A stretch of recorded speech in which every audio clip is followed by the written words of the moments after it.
My name is Debra Plowman. I'm the state senator from the Hampton area, District 33, and I represent 17 towns in Augusta County. And I've been asked to describe our map for public comment today. The first map that I'm showing you is, you've heard the word gerrymandering an awful lot in the last 10 days or so, and I'd like to just give you an idea of what gerrymandering looks like. And that's gerrymandering. That is one congressional district. Created in 2008. Gerrymandering, according to the dictionary, is dividing a territory into election districts to give one political party an electoral majority. Having opened my statement with that, I'm going to go to my map, which is not a gerrymander.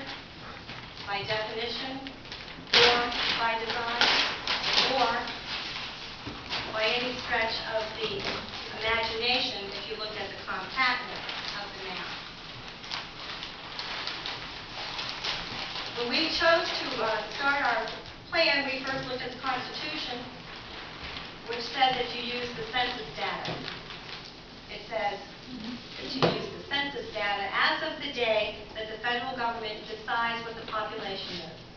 There's no case law and there's no discussion about what the district will look like population-wise the day after the mark in the ground or a month after the mark in the ground. The second thing we looked at was the Equal Protection Clause of the Constitution that guarantees one man, one vote, which is precisely why we are here today, because the district with an 84 to 8,600 margin did not reflect the one person, one vote, as described in the Equal Protection Clause. Then we went to the case law that sets the ground rules for what a district needs to be considered constitutional under the various cases that have been filed when these issues arise. The first thing we found was that there needs to be a total adherence to population equality. That's not a 3, that's not 11, that's not a 19. It's 0 or 1 in our state because we have an odd number. In fact, Pennsylvania's courts throughout their whole redistricting plan in this century, 2002, in this time, threw it out because one district was off by 19 votes. They threw out every bit of it. Second thing we look for is compactness, and there are 5 different tests for compactness. Believe it or not, there's a whole manual in redistricting that defines compactness. It's all mathematical, and these are numbers that you really just can't play with, because there's 5 different ways of reaching them. A 1.0 is a perfect score. Our current map on 5, all 5, has a greater compactness than that of the other proposed by the other caucus. The third thing they look at is geopolitical lines. You are not to disturb towns and municipalities, which we have not, and you are not to contradict or break up counties. We, by necessity, have to divide one. By doing all that, we have a plan. The plan, by the way, when Maine had 3 districts, District 1 actually looked like one of our districts when we actually had 3 congresspeople. We looked at that.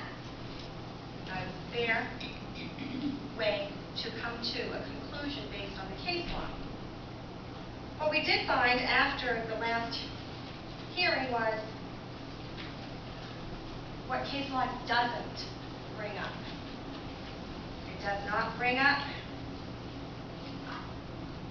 protection of incumbents, and it does not bring up the concept of displacement. Nowhere in case law are these elements listed as criteria for meeting a constitutional challenge, or, for that matter, being any kind of suggestion how a district can be formed. So we put forth this plan. We stand behind the plan. The other thing we found is that the other plan has been referred to as a historical district. There is no such thing as a historical district. There is a traditional district.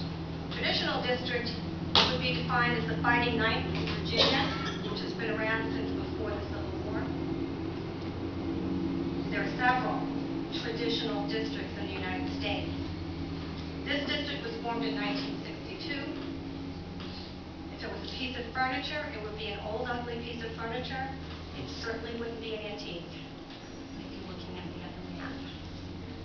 There's no need for us to accept the status quo based on history, displacement, protection of incumbents, and the variation, the deviation. We put this forth before the Commission today, again, and before the public for comment.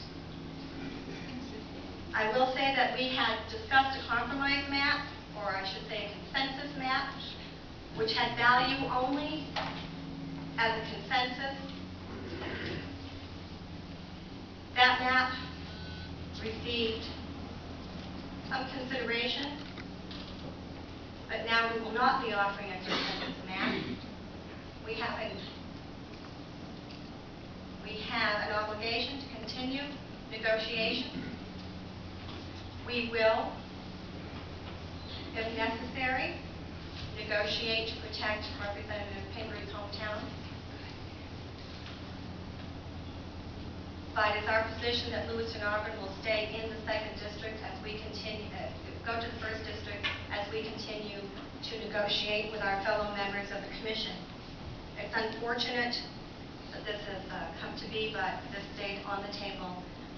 And I will say that we did not release a map for purposes of keeping this on track. I will not discuss the full range of why that's not before you, but I would be glad to after. I will say that I'm sorry that we are not